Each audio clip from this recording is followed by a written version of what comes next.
Good morning students, कैसे हो आप सब लोग। एक बार फिर से मैं आपका इस हमारे केपी कॉलेज चैनल के ऑनलाइन प्लेटफॉर्म पर मैं आपका हार्दिक स्वागत करता हूं। मैं Rakesh Kumar, faculty of English literature. मैं आपका एक बार फिर से हमारा जो पोर्शन चल रहा था, हमारा सेमेस्टर 3, उसी का एक और हमारा आखिरी चैप्टर जो हमारे प्रोज सेक्शन के अंदर है, जो कि चैप्टर नंबर 11 है, इंजन ट्रबल, वो मैं आपके सामने एक बार फिर से लेकर आया हूँ। ये जो क्लास है ये हमारी आखिरी क्लास है आज। इसके बाद हम वापस हमारे एक नए कोर्स में, जो कि सेमेस्टर 4 है, उसको मैं लेकर आऊंगा इस प्लेटफॉर्म के ऊपर, और वहां पर हम और नई चीजें देखेंगे।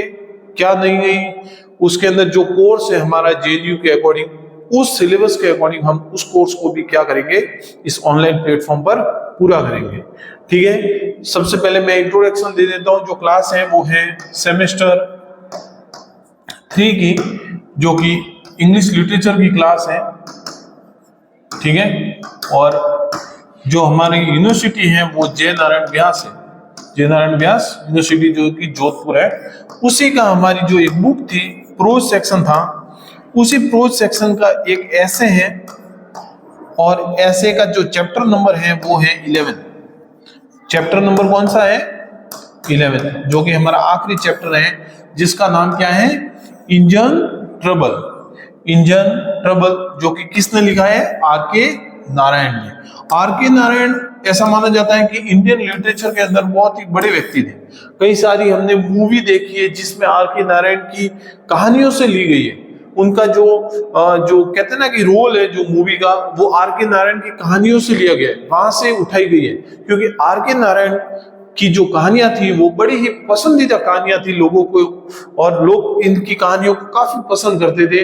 कई सारे सीरियल बने इनकी कहानियों के ऊपर, कई सारी मूवीज बन गई है, जो कि हम देखेंगे। ठीक है, तो हम चलते हैं हमारे जो आर.के. नारायण है उनके इंट्रोडक्शन देखते हैं। सबसे पहले कि R K. Narayan born on October 10, 1906। 1906 10 अक्टूबर को इनका जन्म होता है। कहां पे होता है? मद्रास में। ये साउथ से थे। ठीक है, नौ वर्तमान में उसको हम चेन्नई कहते हैं, जो कि इंडिया का ही एक क्या है, एक शहर है। ठीक है, डेड मई 13, 2001, और उनकी जो निधन है वो 13 मई 2001 को होता है। वो भी कहाँ होता है? चेन्नई के अंदर। Was one of the finest author of Indian writing in English। ये हमारे भारतीय लेखक के रूप में इंग्लिश के एक बहुत ही शानदार राइटर माने जाते थे। His stories often explore themes such as a clash between a tradition and modernity।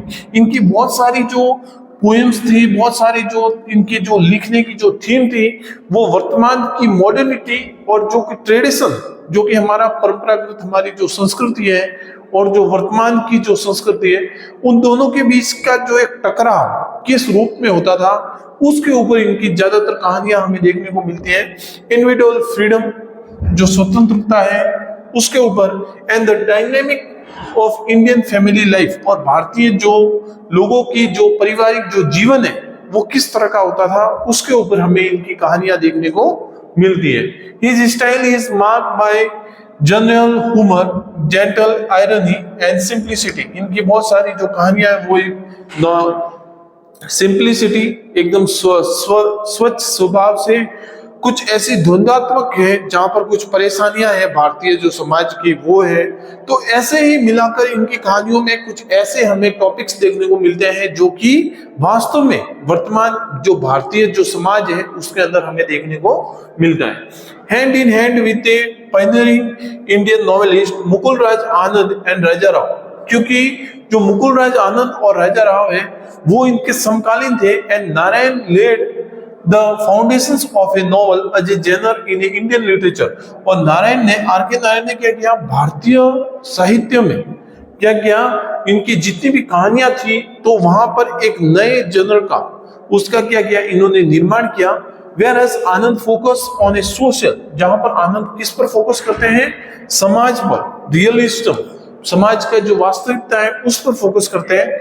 And Rao breathe philosophical depth in to his work, और फिलोसॉफिकल एक दर्शन के रूप में वो यहाँ के समाज में डेप्थ तक जाते हैं, और भारतीय साहित्य का जो दर्शन है उसको वो विशेष करके क्या करते हैं, यहाँ पर लेकर आते हैं। Narayan use simple humour prose to depict the lives of a ordinary people in India, और वो वर्तमान के भारतीय जो लोग हैं उनके वास्तविक जो ह्यूमर है, वास्तविक उनका जो एक प्रोज के प्रति गद्य के रूप में किस प्रकार की उनकी डेप्टिक है, उसके बारे में वो क्या करते हैं अपनी कहानियों में, अपने जो भी उनके वर्क है उसमें हमें देखने को मिलते हैं। Raised by his grandmother, उनको जो कि क्या है बड़ा कौन करता है, ज्यादातर इनकी ग्रैंड मदर करती है, ग्रैंड मदर से ये अच्छा प्रेम करते हैं। रसीपुरम कृष्ण स्वामी अय्यर नारायण स्वामी, इनका जो पूरा नाम था वो क्या था, रसीपुरम कृष्ण स्वामी अय्यर नारायण स्वामी। ग्रेजुएटेड बाय महाराजा कॉलेज मैसूर, इनकी जो ग्रेजुएशन होती है वो कहां से होती है, महाराजा कॉलेज, वो भी कहां पर, मैसूर के अंदर, इन 1930 में इनकी क्या होती है, वहां पर ग्रेजुएशन होती है। And devoted himself to writing, और वो स्वयं को वहीं से लेखक के रूप में क्या करते हैं, अपने आप को धकेल देते हैं। यूजिंग ए पेन नेम, इनका जो पेन नेम है जो वर्तमान में अपन कहते हैं आर के नारायण, वो इनका एक पेन नेम है, और उनका पूरा नेम क्या है, रसीपुरम कृष्ण स्वामी अय्यर नारायण स्वामी, ठीक है, ये इनका पूरा नेम है। हिज यंगर ब्रदर आर के लक्ष्मण वॉज री ऑन कार्टूनिस्ट, और इनके जो यंगर, इनके बड़े भाई थे वो आर के लक्ष्मण, जो कि क्या थे, एक कार्टूनिस्ट थे, क्योंकि पुराने जमाने में आपने देखा होगा कि कई सारे ऐसे कार्टून बनते थे, ठीक है, तो वो विशेष करके किसके फेमस थे, इन नारायण ब्रदर्स के ही फेमस थे, ठीक है। Who's illustrate many of his work including Swami and friends, जो कि 1935 में आता है, the bachelor of A art, जो कि 1937 में आता है, देन मालगुडी डेज, जो कि वर्तमान का सबसे इनका फेमस कह सकते हैं कि इनका वर्क था, जो कि 1943 में आता है, इसके ऊपर एक सीरियल भी बना हुआ है मालगुडी डेज पे। एंड द गाइड, जो कि क्या है, ये कुछ इनके फेमस कुछ बुक्स हैं जो कि मैं यहाँ पर लेकर आया हूं, जो कि आपको देखना है, ठीक है। तो आर के नारायण के बारे में हम जितना पढ़े उतना कम है। एक बहुत ही अच्छे लेखक माने जाते हैं, इनको बच्चे से लेकर बूढ़े तक सब लोग इनको क्या करते हैं, पसंद करते हैं, और इनकी कहानियों को पढ़ते हैं। फिर चलते हैं इंट्रोडक्शन ऑफ हमारा जो ऐसे है उसका इंट्रोडक्शन देखते हैं।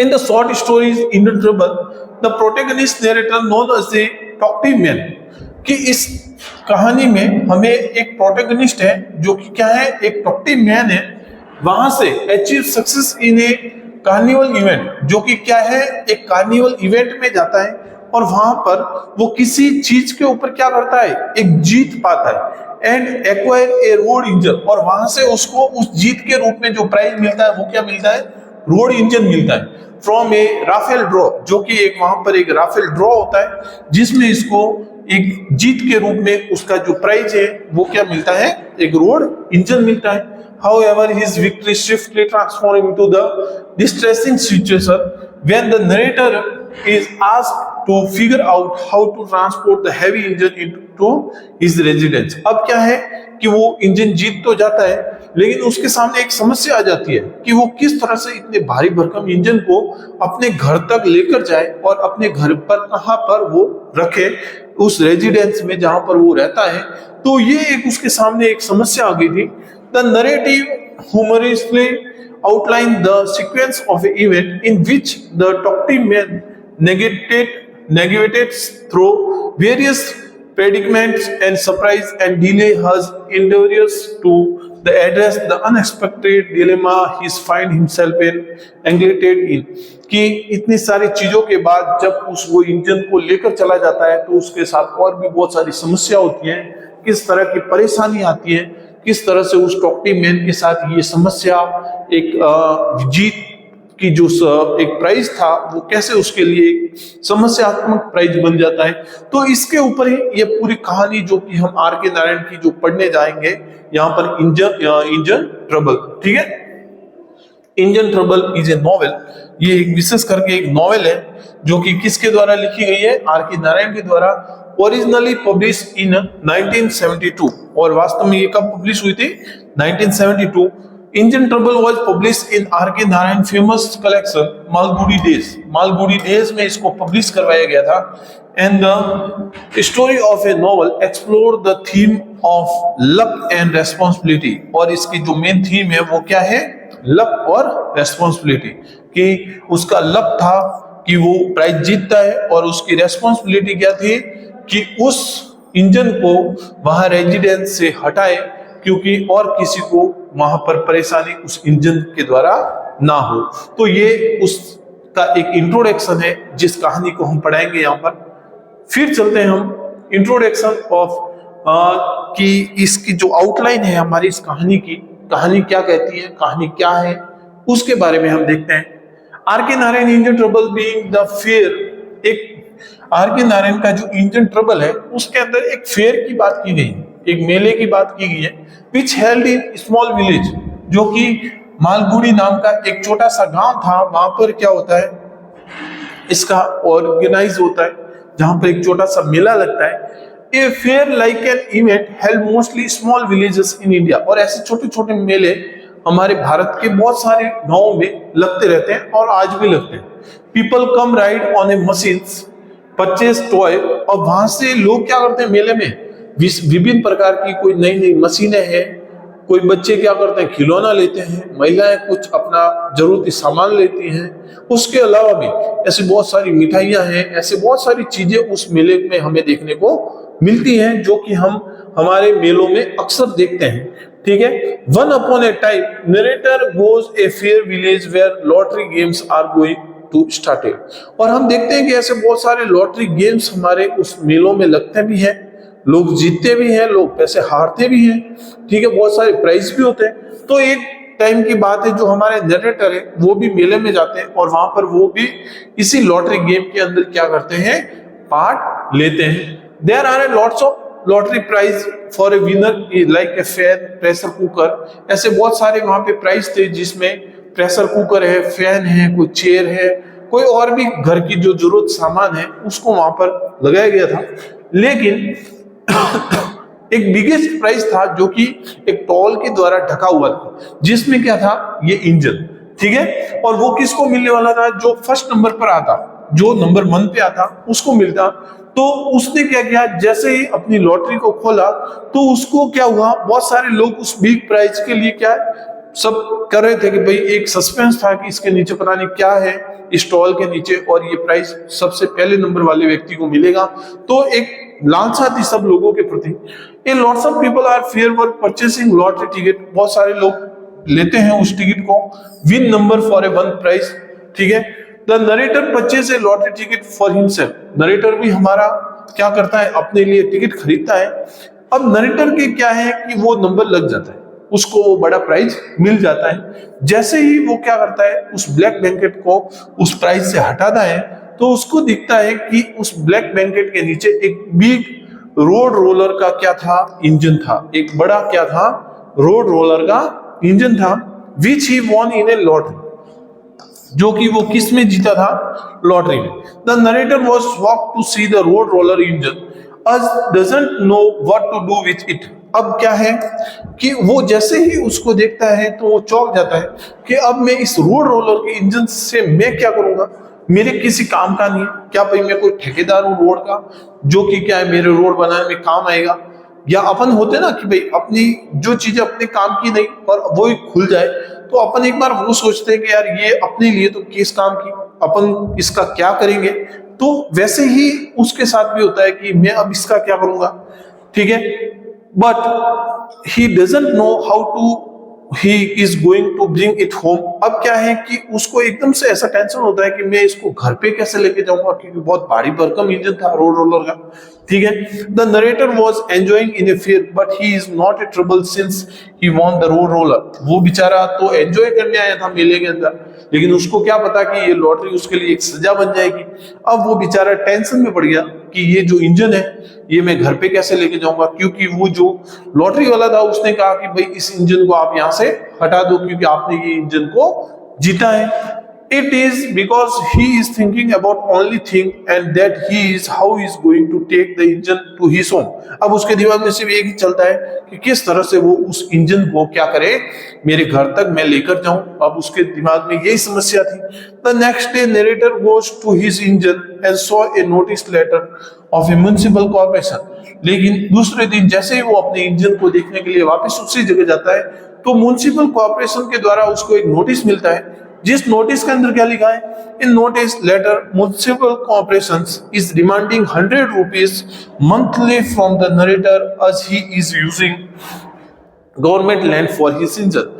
कि उस लेटर के अंदर उस नोटिस के ऊपर ये लिखा हुआ था कि आपको हर महीने कितना देना पड़ेगा, 100 रुपए देना पड़ेगा. कितना देना पड़ेगा, 100 रुपीज देना पड़ेगा, क्योंकि आप क्या कर रहे हो, पब्लिक लैंड जो कि गवर्नमेंट की जो लैंड है उसको यूज कर रहे हो. किसके लिए, आपके इस इंजन को रखने के लिए.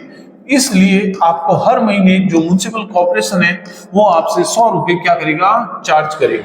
ठीक है. तो ये एक उसके सामने क्या हुआ, बैठे बैठे उसके घर में एक परेशानी आ गई जिसके कारण वो बेचारा टेंशन में था. As narrator reads the notice and get very upset. अब बेचारा उदास होता है and he wants to sell his engines at any cost. वो कहता था कि अब मैं इसको किसी भी कॉस्ट पर क्या करता हूँ, इसको बेचना चाहता हूँ. No one is ready to buy his engine. अब इतने बड़े भारी भरकम इंजन को कौन खरीदे, क्या भाई छोटी मोटी कोई चीज है जो हर कोई व्यक्ति इसमें इंटरेस्ट रखेगा. The narrator sell his wife jewelry to pay the tax of a municipal corporation.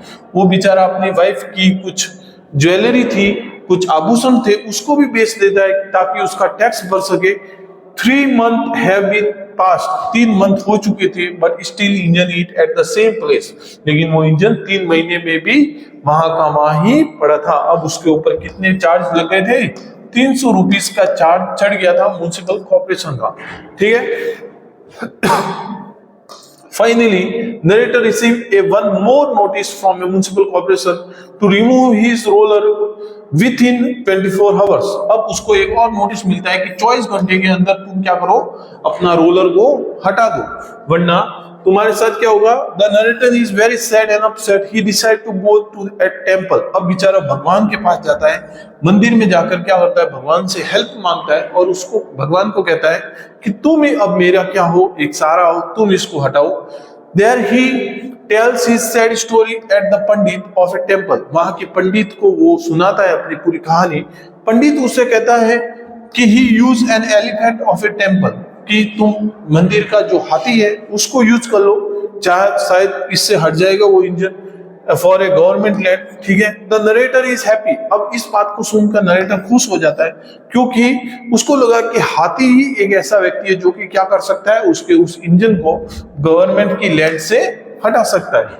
फिर क्या होता है, देयर कम्स वन मोर पंडित. एक और पंडित आता है और वो उसको एडवाइस करता है कि तुम इसके साथ कितने लेके जाओ, 50 लेबर और लेके जाओ, क्योंकि एक सिंगल एलिफेंट उसके इंजन को हटा नहीं सकता है, इसीलिए उसको 50 लेबर की भी जरूरत पड़ेगी, तो तुम इसको भी लेकर जाओ. He just want to be free from the trouble. अब वो उसको किसी भी तरीके से उस परेशानी से छुटकारा चाहिए था, तो वो उसके लिए भी एग्री हो जाता है. अब कितने हुए, एलिफेंट प्लस क्या हो गया, 50 जो लेबर्स थे उसको. अब दोनों चीजों को वो लेकर वहां पर जाता है. Thereafter, elephants come with a 50 labor and all of them, including elephant, try to remove the engine. सारे लोग वहां पर लग जाते हैं. एक लेबर को उसका जो मेन जो ड्राइवर था उसको रोलर को क्या है, इंजन को चलाने के लिए उसको पूरा कहते हैं कि वहां पर बिठा दिया जाता है. And give a direction well. और उसको कहता है कि तुम सही डायरेक्शन में उसको लेकर जाना. But still roller engine is tyre are not rolling and engine is going right not left. अब क्या है कि वो बेचारे वहां पर लगते हैं तो वो इंजन चालू नहीं होता है, और जैसे ही वो चलाते हैं तो वो इंजन को राइट लेकर जाना होता है, लेकिन वो कहां पर चला जाता है, लेफ्ट में. And it's just going straight. और वो सीधा वहां से क्या होता है, सीधा का सीधा चला जाता है. The roller engine end up hitting a wall. अब क्या है, अनकंट्रोल हो जाता है, जिसके कारण किसी व्यक्ति के घर को हिट करते हुए वो दीवार को तोड़ते हुए सीधा उसके घर में घुस जाता है. The person whose wall has break complain against narrator. अब क्या है कि जिसका घर तोड़ा होता है वो उस नरेटर के खिलाफ, जिसका इंजन था उसके खिलाफ पुलिस थाने में क्या करता है, एक कंप्लेन लिखवाता है कि उसने मेरे घर की दीवार और मेरे घर को नुकसान पहुंचाया। फिर क्या होता है, आफ्टरवर्ड पुलिस उसको अरेस्ट कर लेती है, ताकि वो किसके लिए, किसके जुर्म में, कि उसने उसका घर तोड़ा। The narrator agree to rebuild the wall. Narrator कहता है कि भाई कुछ नहीं, छोड़ो, मैं इनकी दीवार, इनका घर वापस से बिल्ड करवा दूंगा। The police officer agree to release the police officer on one condition which is narrator will rebuild a wall within a 30 days। और उसको एक ऑर्डर पे उसको रिलीव कर दिया जाता है कि 30 दिन के भीतर भीतर इस व्यक्ति के घर की दीवार और इस व्यक्ति का घर क्या होना चाहिए, वापस रिबिल्ड हो जाना चाहिए। इसी कंडीशन पर हम आपको क्या देंगे, बेल देंगे। क्या देंगे, बेल देंगे। तो इस कंडीशन पर नरेटर को बेचारे को वापस छोड़ दिया जाता है। अब उसके सामने दो परेशानी, इंजन की परेशानी, इस भाई के घर की और इसकी परेशानी, और तीसरी परेशानी पुलिस की परेशानी, और चौथी परेशानी थी म्युनिसिपल कॉर्पोरेशन। ठीक है, तो बेचारा पूरी तरह से उसका ये जो मेले में जाने का जो उसका जो कह सकते हैं कि एक हैप्पी होने का, एक एंजॉय करने का जो मोमेंट था, वो उल्टा उसके लिए क्या बन गया, ट्रबल बन गया। ठीक है। फिर चलते हैं कि if narrator does not build wall within a month, अगर ये एक मंथ में इस वॉल को नहीं बनाता है, then police officer will arrest him again. तो पुलिस वाले इसको वापस से अरेस्ट कर देंगे। One day narrator was sleeping peaceful, एक दिन बेचारा ये शांति से सो रहा था। Then suddenly thunderstorm comes and when narrator goes out and see what happen, एकदम से तूफान आता है, फुल बारिश आती है, और ये सब चीजें देखने के लिए वो जब बाहर जाता है, he saw his roller engine are fall in a drain। तभी देखता है कि उसका जो रोलर इंजन था वो सीधा पानी के चक्कर में और तूफान के कारण वो सीधा जाकर एक ड्रेन था, एक नाला था, उसके अंदर जाकर गिर जाता है। The person whose wall was broken come to narrator and thanks him for covering the drain।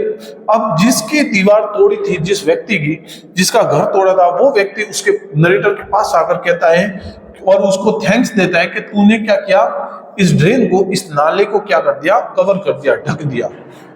Within his engine, the person was receiving notice from municipal to cover the drain।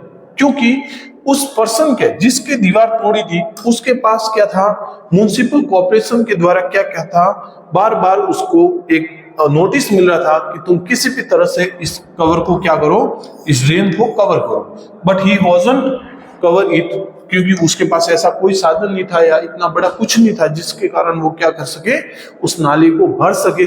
Then the narrator cover it up with his engine. लेकिन narrator क्या करता है, उसका automatic वो engine जाकर उसके अंदर गिर जाता है और वो नाला जो है कि पूरी तरह से कवर हो जाता है। He request narrator not to remove his engine from the train otherwise. अब वो नरेटर को वापस रिक्वेस्ट करता है, उल्टा हो गया। अब वो जो जिसकी दीवार तोड़ी थी वो उसको रिक्वेस्ट करता है कि प्लीज तुम इसको मत हटाना, वरना वापस से म्युनिसिपल कॉर्पोरेशन वाले मेरे को परेशान करेंगे। He will start getting notice letter again. उसको वापस नोटिस मिलने शुरू हो जाएंगे। मेरे लिए छुटकारा हो गया कि मैंने इस ड्रेन को तुम्हारे रोलर के कारण ढक गया है। ठीक है, the narrator takes an advantage of a opportunity. अब नरेटर के दिमाग में एक अपॉर्चुनिटी आती है, एक एडवांटेज आता है कि tell him that he can not keep his engine in a drain, कि मैं किसी भी तरह से इस इंजन को इस नाले में नहीं रख सकता, क्योंकि as he was paid 300, क्योंकि मुझे 300 रुपए तो किसको देने हैं, म्युनिसिपल कॉर्पोरेशन को इसके रेंट के रूप में, 100 रुपए देने हैं मुझे एलिफेंट के रेंट के रूप में, और 50 जनों का 50 रुपए उन लेबर को देने जो मेरे इसको हटाने के समय आए थे। तो ऐसे करके मेरे 450 रुपए मुझे क्या करने हैं, पे करने। ठीक है, और उसके ऊपर मुझे तुम्हारा घर भी बनाना है। तो ये कंडीशन उस व्यक्ति के सामने हमारे जो नरेटर है वो रख देते हैं। Therefore he cannot keep his engine in a drain।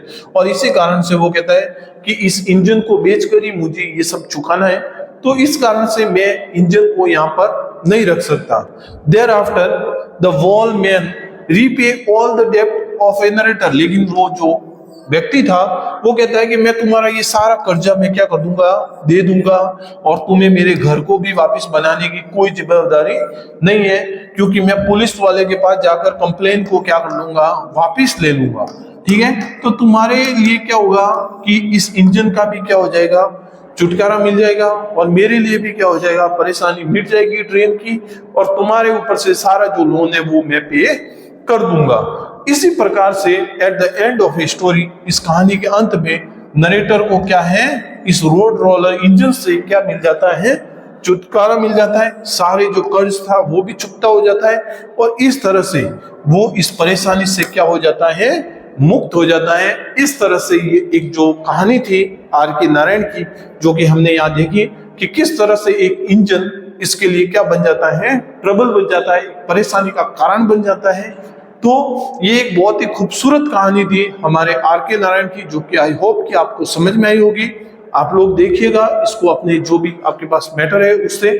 ठीक है, अब जो हमारा जो कोर्स था, हमारी जो प्लेलिस्ट है उसमें पूरा अवेलेबल है सेमेस्टर 3 के रूप में, हेडिंग है वहां पर। अब हम क्या करेंगे, हमारा जो आगे का कोर्स है हम नेक्स्ट जो हमारी क्लास होगी उसमें देखेंगे। तब तक के लिए आप लोग अच्छे से देखना, आप अच्छे से पढ़ना। ठीक है, और इन चीजों को बार बार क्या करना, इन चीजों को बार बार क्या करना, रिवाइज करना, जिससे क्या है कि आपके एग्जाम में जो भी चीजें आपके लिए हेल्पफुल होगी वो यहाँ से आपको मिल जाएगी, आपको पूरा मैटर यहाँ से मिल जाएगा। और आई होप कि आपको अब तक का मेरा जो भी कोर्स है, मेरी जो क्लासें हैं वो आपको पसंद आई होगी। इसी तरह से आपका साथ हमें चाहिए, और हमें हर रोज हमारे लिए एक बेटर होता है कि हम लोग यहाँ पर आपके लिए जो क्लास लेकर आते हैं वो आपके लिए काम आती है। और इसी तरह से मैं आपके लिए एक नया कोर्स सेमेस्टर 4 के रूप में इंग्लिश लिटरेचर का एक बार फिर से नए वीडियो के साथ मैं आपके सामने अवेलेबल होगा। तब तक के लिए thank you, all the best.